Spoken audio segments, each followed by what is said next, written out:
Hello everybody, welcome to Snyder's Inc. Today we got another Mr. Ballen reaction. I know what you're thinking, it's pretty quick after the last one because I did one at nighttime yesterday. They're doing one early in the morning for this one, but my reasoning is that I won't be able to give you one if I don't. And I promise y'all one. So I'm going to give you one. And this is Top 3 Photos with Disturbing Backstories Part 10. So I think we need to get straight into this. Are you guys ready? Of course you're ready. Let's go. Today, I'm going to share with you 3 progressively more disturbing stories, and at the end of each of them, I'm going to share with you the picture or pictures that are famously associated with them. But before I get into today's stories, if you're a fan of the strange, dark, and mysterious delivered in story format, then you've come to the right channel, because that's all I do, and I upload 3, 4, even 5 times every week. So if that's of interest to you, please put hot dog water ice cubes in the like button's lemonade. Also subscribe. What does that even mean? How do you even do that? How do you even do hot dog water ice cubes? How do you even do that? What does that even mean? To this channel and turn on all notifications so you don't miss any of my weekly uploads. All right, let's get into today's stories. Let's.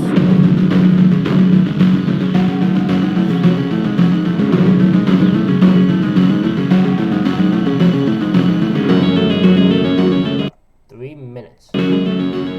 At 7:27 p.m. on February 9th, 2004, a woman called the Grafton County Sheriff's Department to report a car accident. A small black sedan appeared to be wedged up against a snowbank off the side of the highway near this woman's house in Woodsville, New Hampshire. The sheriff thanked her for calling and dispatched officers to check it out. 16 minutes later, at 7:43 p.m., the sheriff's department gets another call about this black sedan up against the snowbank, and it came in from a local school bus driver. The driver said he was going down the road and he sees this black sedan up against the side of the road, and what appeared to be the driver, this young woman, no one was helping her. So the school bus driver pulls over and walks up to her. She says her name is Maura Murray. She's 21 years old. She's a college student in Massachusetts. She seemed totally fine, but was adamant that he did not call the police. And so the school bus driver at the time didn't call the police. He kind of sized her up as seeming like she was okay. She said she was going to call for a tow truck. And so he left thinking she was going to be just fine. But only a couple of minutes after leaving the scene, he felt like, you know what, I got to call the police because something just seemed off. The sheriff tells him that they had already gotten a call about 20 minutes earlier and that officers would be there any minute, and I'm sure she's just fine. 3 minutes later, the officer who was originally dispatched to check out this black sedan shows up and... Hold on, wait a minute. Now this showed my... So no police officers showed up at this thing for over 20 minutes? Holy crap, man. What the hell? Get that quicker. Radios in and says the black sedan is here, but there's no girl, there's no driver. Police do an initial search of the area. They can't find Maura. There's no sign of where she would have gone. There's no sign of a struggle. They get in touch with Maura's family. They can't get in touch with Maura, and so it's like she just kind of vanished. And so that night, they labeled Maura officially a missing person. That's not good. I mean, she's sitting there on the side of the road by herself. No one can find her. That's not good. On February 8th, the day before Maura went missing, she was with her father. They went out to eat, and he would say to police that she seemed totally normal. There was no red flags. There was no clear stressors in her life. Everything just seemed normal. The next morning when she gets up on February 9th, this is the day she goes missing, she finds out that all of her classes that day have been canceled because of a snowstorm. She gets up, goes over to her computer, and emails all of her professors as well as her work supervisor and tells them that there's been a death in her family and she needs to take the next week off. Family members would say that there was no death in the family, that was a lie. After emailing her professors, she drives to an ATM, withdraws $280, and then goes to a liquor store and buys $40 worth of alcohol. She also stopped at the Amherst DMV to get some paperwork she needed for some damage that had been done to her car. Makes sense. Fair enough. Everything's working so far except for the fact that she wanted time off for a death in a family that didn't exist. After that, we don't really know what she was doing until she wound up on that snowbank in Woodsville, New Hampshire. When police searched her abandoned car, they found printed out directions to a condo complex in Burlington, Vermont. Cell phone records show... If you're wondering why I keep checking my phone, have a situation going on. mainly known as my girlfriend's going through something, so I need to be there. I just can't be there in person, so I'm there by text currently.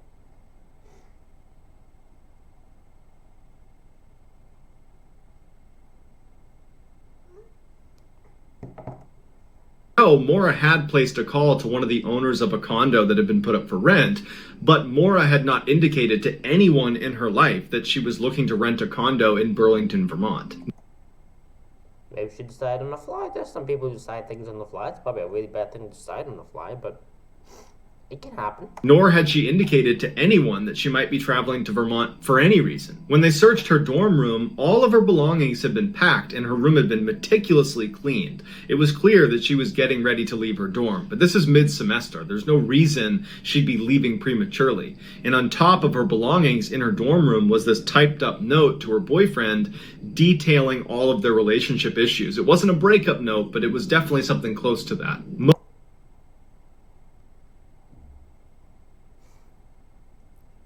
This girl has something going on. She's trying to get away from this area, and I wonder why. Most of Maura's belongings were either in her dorm room, all packed up, or in her abandoned car. But her cell phone, debit cards, and credit cards were all missing. However, they were never used again after the day she went missing, February 9th. 6 days after Maura went missing, a massive search is conducted around her abandoned car. They covered 20 square miles. They had helicopters. They had scent-sniffing dogs. They had hundreds of people on the ground, and there was just no trace of her. But even more strangely, on the night Maura went missing, there was snow on the ground. So you'd think you'd be able to find a couple footprints showing you where Maura might have gone. But there was none, and the scent-sniffing dogs could only track her scent about 100 feet away from the car before they lost the scent. It was like she vanished into thin air. So something happened to Maura Murray between 7:46 p.m. when the bus driver left the scene and called the police. He said she was there, he saw her, and 7:49 p.m. when the officer who was dispatched arrived on scene and Maura's not there. She went somewhere, we just don't know where. Yeah, she was somewhere in 3 minutes and was unable to be found ever again. Like, that's kind of messed up, just saying. Where, or why, or with who? And unfortunately, to this day, this case remains unsolved. Here is the final picture of Maura Murray. This is her withdrawing $280 at that ATM shortly before she hopped back in her car, drove up to Woodsville, New Hampshire, crashed on the side of the road, and then disappeared. Students with ADHD save 10 hours studying with this Chrome extension. But no, by all means. Next up is dinner date. Armin Meiwes seemed like a really good guy. He mowed his neighbor's lawn, he offered to fix his friends' cars, he would host these great dinner parties at his house. But underneath that charming outer layer, Armin Meiwes was a deeply Not interesting people calling me, my apologies. disturbed individual. In 2001, Armin would place an ad on the internet seeking a young, well-built man that is looking to be slaughtered and then consumed. What the hell? That is so messed up in so many different ways. Meiwes actually got a lot of replies to this, and people acted like they were interested, but I think people were just responding because it was such an outrageous thing he was asking for, so no one went through with it. Until a man named Bernard Brandis saw it, who had previously placed an ad on the internet himself, asking if there was anybody out there that would slaughter and eat him. So So messed up. There's so much that's messed up with that. Perfect match. So Brandis reaches out to Armin and says, yes, I'd love to. And on March 9th, 2001, the two meet up at Armin's house. Brandis lays down in the bathtub while Armin sets up a video camera. He wants to film this for a variety of reasons, but mostly he wants to make sure that everybody sees that Brandis is doing this willingly. On camera, Brandis gives Armin the go-ahead. Initially, Armin tries biting into Brandis, but apparently he was too chewy, so Brandis suggests he gets a knife. After successfully removing a piece of Brandis, Armin fries it up in a pan, and the two of them begin to eat it. But apparently it was too burned to either of their liking, and they would feed that piece of him to the dog. At this point, Brandis is in and out of consciousness because he's losing a lot of blood, so Armin decides to take a break and go to his room and read a Star Trek book. When Armin goes back in the bathroom, it's clear that Brandis is still alive, but he's on the verge of death. So, after much deliberation and quite a bit of praying, Armin ultimately ends Brandis's life and then proceeds to butcher him and put all of his meat into a freezer. Over the next 10 months, There is so much that's messed up with this, so much that's wrong with this. Like, what the hell, man? There's so much that's wrong with that. Armin would consume over 44 pounds of Brandis. In December of 2001, Armin put another ad online seeking somebody else that wanted to be eaten, and that ad would get sent to the police, who would go to Armin's house. They would find Brandis's remains behind pizza boxes in the back of his freezer, and they would arrest Armin. Despite showing police the videotape that showed Brandis repeatedly consenting to what was happening to him, Armin was still given a life sentence. This is the picture that Brandis put online in hope. I don't know how I feel about that. Because while he is doing something that's sick and twisted and clearly wrong, he did do it consensually. Like, as weird as that sounds, like, he did do it, and the other dude didn't know that was gonna happen to him. I don't know, that's a weird situation. I don't know how to feel about that. Hopes that it would attract someone that would want to eat him. And this is the bathtub where Armin Meiwes would grant Brandis that wish. I'm also curious why someone would have that and want to be eaten. That's really weird. A disaster began to quietly unfold at 8:49 a.m. on April 16, 2014. The Sewol Ferry that was on a routine trip to Jeju Island in South Korea was beginning to lean very badly to one side. The ferry had recently undergone illegal renovations, adding a whole bunch of new rooms to the top of the ferry that made it much more profitable, but dangerously top-heavy. Corrupt regulators who were bought off with fancy dinners and travel allowed the ship to sail unsafe despite never having stepped foot on board. I had a feeling once I heard "Don't Move" and I saw a ferry, I knew what it was. Damn, I hate this one so much. Had they gone on the ship themselves, they would have seen immediately how unsafe it was. On April 16th, the day this ferry is making its way to Jeju Island and is now leaning to one side, ferry workers had loaded twice the legal limit onto the ferry and then hadn't properly secured really any of it. So there were cars and shipping containers that were not tethered. So as the badly balanced Sewol Ferry is making its way out to Jeju Island, it hits some very strong currents and makes a sharp turn to avoid them, causing the ship to begin to keel over. As soon as it begins to keel over, all those unsecured cars and containers all shift all at once to one side of the ship, causing it to completely roll over on its side and begin sinking. On board were 476 passengers, of which 325 were high school students on a school trip. As soon as the ship comes to rest on its side, the captain comes over the intercom and tells everybody to stay in your rooms and await further instruction. And everybody listens. They all stay in their room. And honestly, you can't blame them, because they're on a routine ferry trip that happens dozens of times a day without any incident, and the captain of the ship is telling you everything's fine, you just stay where you are, we'll tell you what to do next. After a little while, a lot of the students start to feel a little bit anxious because there's been no further instruction, they're still sideways, and they're starting to realize that if they needed to, it would be hard to get out of the ship. A lot of them were way into the bowels of the ship, and they would literally need to climb up and out of the ship to safety. A student actually called the authorities and said, "Hey, I think the ship I'm on is sinking," and the authorities hadn't heard of it because the captain and the crew of the ship were just totally crippled and could not make a decision, and had wasted all this time that they could have been evacuating people and getting help, and instead were just panicked and frozen in terror. There would be over... You motherless, dumbass idiots. You are idiots. They are so idiots. You are a captain and crew of a freaking ship. The first thing you do when you fucking crash or you tilt or whatever is you let authorities know, so that people, they know to go check if even they can't make it on time. That way someone's looking for the people who died.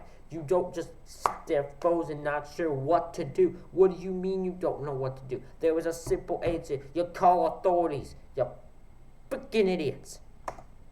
20 calls from students pleading with authorities to come save them, because now they know the ship is sinking, because they can hear the sound of water rushing into the ship, and it's just a matter of time before it reaches them. Finally, almost an hour after the ship had originally keeled over onto its side, the captain issues the evacuation call to the whole ship. But at this point, water's already getting into the compartments where these students have been told to stay, and students aren't able to leave, and there's this panic to get out of the ship. So the evacuation order was doing nothing. It was already too late. One person who survived, who had left early and disobeyed the stay in your room order, they had climbed to the top of the ship, which was really the side of the ship, and they were looking down into the ship through a hallway, and they said there was this mass of people that were coming out of their rooms and trying to climb up this hallway right as a rush of water poured in through the side of this hallway and completely filled it, and they were gone. Later on, when divers would go down to recover the bodies, they would find that many of the students had broken fingers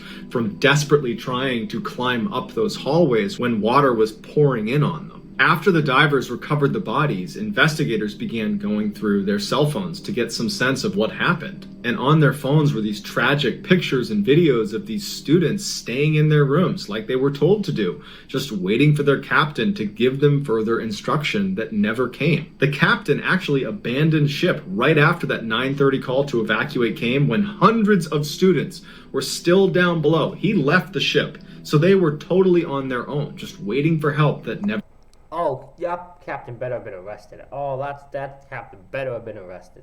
came. Of the 476 passengers, 304 would perish, and many believe that almost all of them could have been saved had they just evacuated as soon as the ship keeled over. And so as a result of his gross negligence, the captain was given a life sentence. Good, okay, good. I was sitting there being like, that captain better have been arrested for that shit. That is terrible. That is terrible bad. So that's going to do it, guys. Let me know in the comments what you thought of these 3 stories, and I will...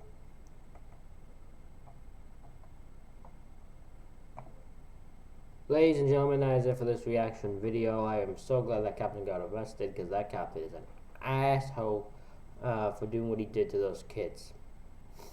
But thank you all for watching. Hope you all enjoyed it. Hit the like button, hit the subscribe button, comment what you think down below. Again, thank you all for watching, and I'll see you for the next one.